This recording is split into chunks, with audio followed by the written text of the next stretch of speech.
Hello दोस्तों, welcome back my YouTube channel CP study. जी हाँ दोस्तों, अगर आप हमारे चैनल पर नए हैं तो चैनल को कर लीजिए सब्सक्राइब और साथ में बेल आइकन को भी प्रेस कर लीजिए ताकि नए वीडियो का नोटिफिकेशन आपको समय समय पे मिलता रहे। चलिए आज हम ट्वेल्थ क्लास का हिंदी चैप्टर पढ़ने जा रहे हैं, जो कि हिंदी चैप्टर पहला है बातचीत। जो कि बोला जाए हम लोग पहले पढ़ते हैं लेखक परिचय। जी चलिए लेखक परिचय जानते हैं। याद रखिएगा, क्वेश्चन जितना हम बुक पढ़ते हैं उससे ज़्यादा इम्पोर्टेंट मेरा होता है लेखक परिचय जानना।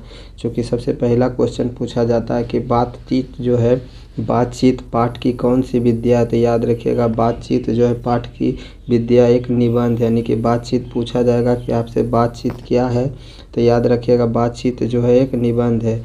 याद रखिएगा बातचीत किसके द्वारा लिखा गया है, तो बातचीत जो है लेखक, बातचीत के लेखक है बालकृष्ण भट्ट। बालकृष्ण भट्ट, जैसा कि आपको देखने के लिए मिल रहा होगा स्क्रीन पे कि बातचीत के लेखक कौन है, तो बालकृष्ण भट्ट।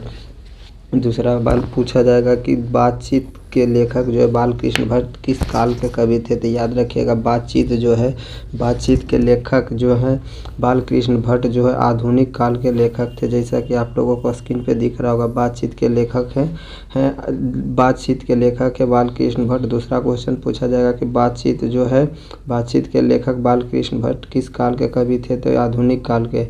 अगर युग पूछेगा तो याद रखिएगा भारतेंदु युग के रचनाकार थे बालकृष्ण भट्ट।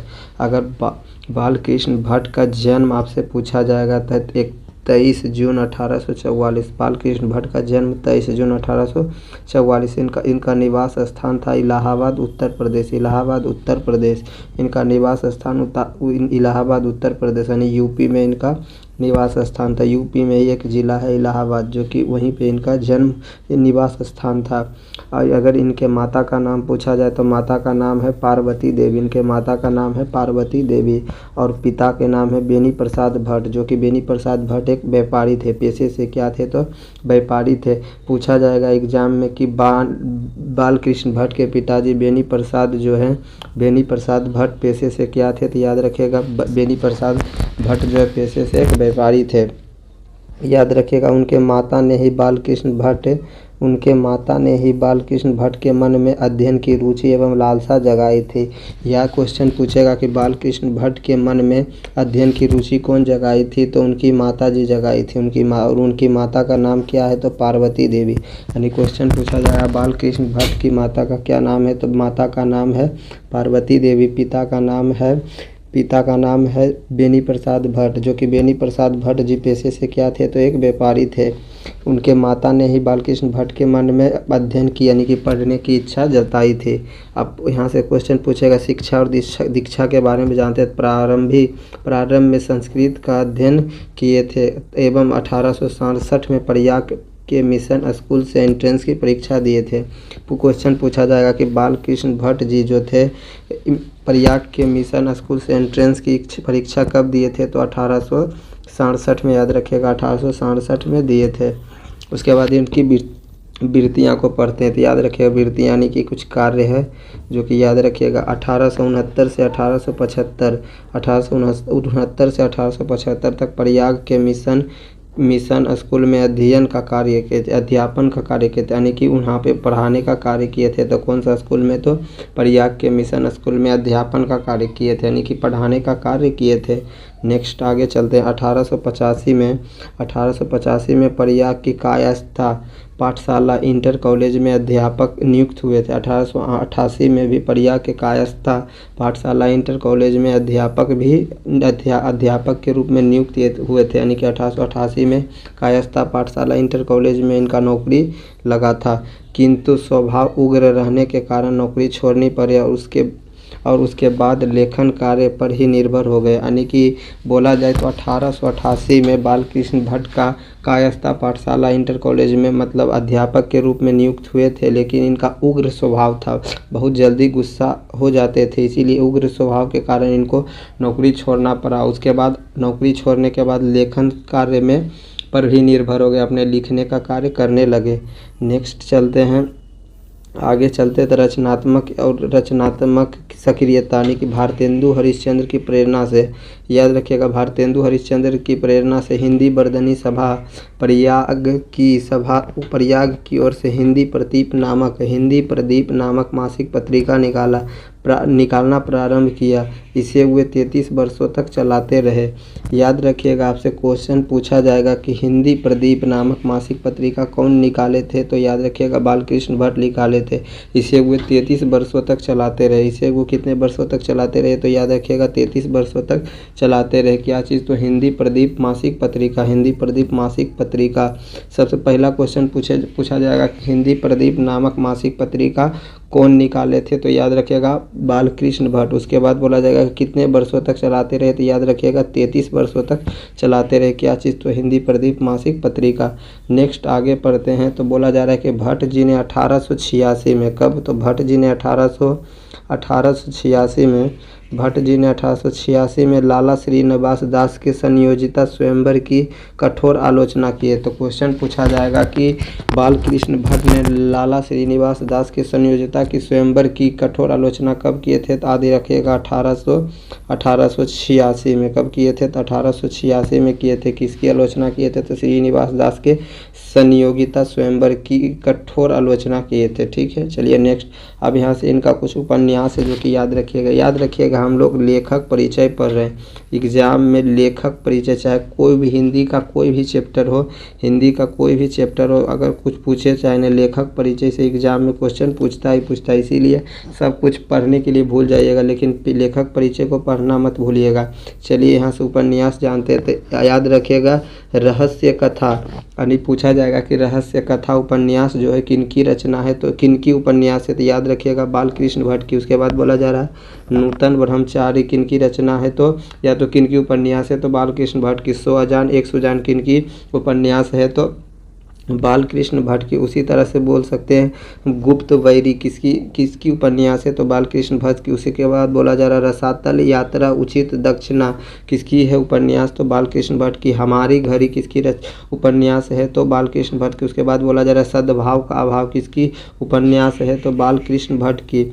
अब ये जो इसमें कुछ इंपॉर्टेंट है आइए बताते हैं। सबसे पहले तो याद रखिएगा कि नूतन ब्रह्मचारी जो कि एक उपन्यास है। क्वेश्चन दो तरह से पूछा जाएगा। सबसे पहले पूछेगा कि नूतन ब्रह्मचारी क्या है, 4 को ऑप्शन दे देगा। 4 ऑप्शन रहेगा, पहला उपन्यास रहेगा, दूसरी रचना रहेगा, तीसरा नाटक रहेगा, चौथा इनमें से कोई नहीं। तो क्या होगा, तो याद रखिएगा कि नूतन ब्रह्मचारी एक उपन्यास है। क्या है, तो नूतन ब्रह्मचारी एक उपन्यास, इसको याद रखिएगा, जो कि एग्जाम में बार बार पूछता है। सबसे पहले तो पूछेगा कि नूतन ब्रह्मचारी किसका उपन्यास है, तो याद रखिएगा बालकृष्ण भट्ट का। और दूसरा क्वेश्चन इस तरह से पूछ सकता है कि नूतन ब्रह्मचारी क्या है, तो नूतन ब्रह्मचारी एक उपन्यास है। दूसरा क्वेश्चन ये भी देखिए 100 अजान 1 सुजान किनकी उपन्यास है, तो बालकृष्ण भट्ट की। या तो पूछ सकता है कि 100 अजान 1 सुजान क्या है, तो याद रखिएगा 100 अजान 1 सुजान जो है 100 अजान 1 सुजान क्या है, तो याद रखिएगा क्या है, तो उपन्यास है।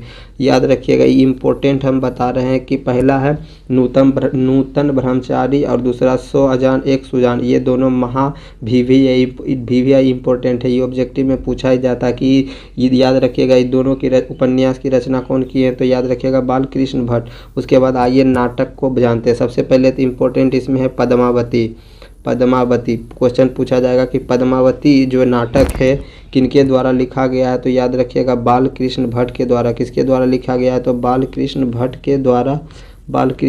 के द्वारा लिखा गया, याद रखिएगा। नेक्स्ट है पहला तो पद्मावती, उसके बाद है किरातार्जुनीय, उसके बाद बेनीसंहार शिशुपाल, उसके बाद शिशुपाल है बेनीपाल, उसके बाद शिशुपाल है। ठीक है, उसके बाद नेक्स्ट आगे चलते हैं। तो उसके बाद बोला गया कि शिशुपाल वध, उसके बाद नल दमयंती या दमयंती स्वयंवर। ये इम्पोर्टेंट है। पहला तो हो गया नल दमयंती, या तो इसी का दूसरा नाम है दमयंती स्वयंवर। ये पूछा जाता है कि दमयंती स्वयंवर किसकी रचना है या तो किनकी नाटक है, तो याद रखिएगा बालकृष्ण भट्ट की। शिक्षादान, ये भी इम्पोर्टेंट है। शिक्षादान किनकी रचना है, तो बालकृष्ण भट्ट की है। उसके बाद चंद्रसेन, ये उतना इम्पोर्टेंट नहीं है। सीता वनवास, ये याद रखिएगा सीता वनवास जो है किनकी रचना है, तो बालकृष्ण भट्ट की है। उसके बाद पतित पंचम, ये भी उतना इम्पोर्टेंट है लेकिन फिर भी याद रख सकते हैं।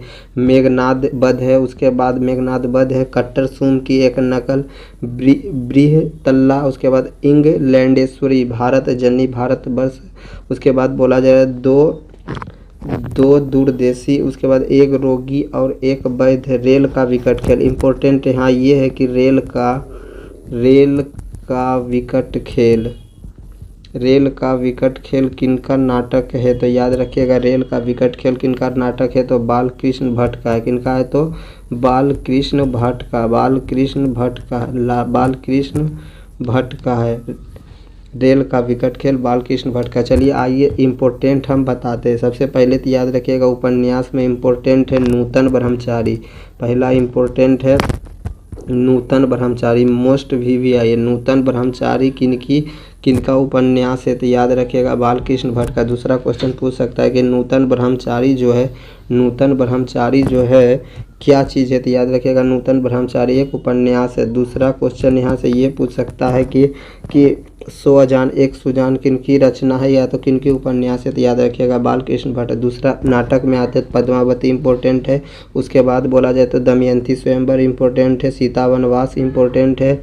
उसके बाद बोला जाए तो भारतवर्ष, ये उतना लेकिन ज़्यादा इम्पोर्टेंट रेल का विकट खेल, ज़्यादा इम्पोर्टेंट रेल का विकट खेल याद रखना है आपको। रेल का विकट खेल किनका नाटक है, तो बालकृष्ण भट्ट का ही मोस्ट इम्पोर्टेंट है, इसको याद रखिएगा। उसके बाद बोला जाए कि प्रहसन, तो बोला जाए प्रहसन में क्या है, तो जैसा काम वैसा परिणाम, जैसा काम वैसा परिणाम। उसके बाद नई रोशनी का विष, आचार विडंबना ये। तो उसके बाद बोला जाए निबंध में हजारों के आसपास निबंध जिनमें से 100 से ऊपर बहुत ही महत्वपूर्ण है। बोला जा रहा है कि बालकृष्ण भट्ट के द्वारा 1000 के आसपास निबंध लिखे हैं, जिनमें से 100 से अधिक जो है 1000 के आसपास लिखे हैं। इसे यानी 1000 से कम या तो थोड़ा ज़्यादा हो सकता है।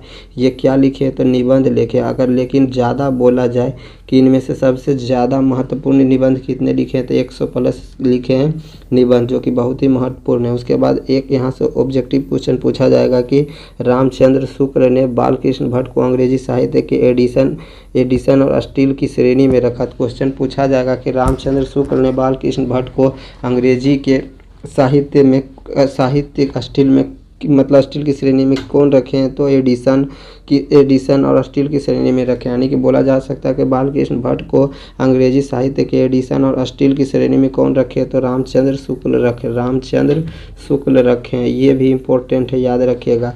चलिए यहाँ तक तो बता दिए। नेक्स्ट वीडियो में हम आएंगे इनका समरी और ऑब्जेक्टिव क्वेश्चन। सबसे पहले तो हम ऑब्जेक्टिव क्वेश्चन बता देंगे। करीब अगर हमारा आप लोग सपोर्ट कीजिएगा तो करीब 40 प्लस क्वेश्चन हम ऑब्जेक्टिव क्वेश्चन बता देंगे। उसके बाद सारांश बता देंगे। अगर आप हमारे चैनल पे यूँ ही बने रहते हैं तो हम इंग्लिश का भी क्लास करा देंगे। याद रखिएगा हम लोग ऑफलाइन में इंग्लिश और हिंदी का क्लास करवा रहे हैं, लेकिन अभी मेरे पास उतना स्रोत अवेलेबल नहीं है कि जो आप लोगों के लिए डिजिटल बोर्ड लगवा सके। लेकिन हम लोग भी ऑफलाइन क्लास करा रहे हैं, जिनमें से हम 12th क्लास का हिंदी और इंग्लिश का क्लास लेते हैं। 12th क्लास के हिंदी और इंग्लिश का क्लास रहते हैं, हिंदी और इंग्लिश और हिंदी का क्लास लेते हैं।